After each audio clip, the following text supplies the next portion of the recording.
ইয়া রাব্বাল আলামিন। আল্লাহ, তুমি না কোরআনে বলেছো বান্দা যতই গুনাহ করবে আমার কাছে তাওবা করলে আমি তোমারে মাফ করে দেব। মনে বড় আশা নিয়ে আল্লাহ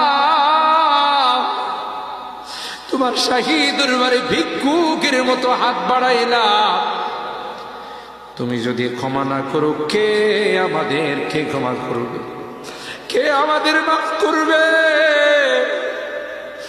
ভিক্ষুকে একজনের কাছে ভিক্ষা না পেলে আরেকজনের কাছে পায়। এক দুয়ার থেকে বিতাড়িত হলে আরেক দুয়ারে যায়।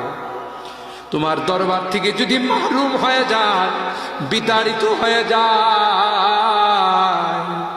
কার কাছে যাব? কে আমাদেরকে ক্ষমা করবে? মালিক রে, কাঙ্গালের মতো হাত বাড়াইলাম।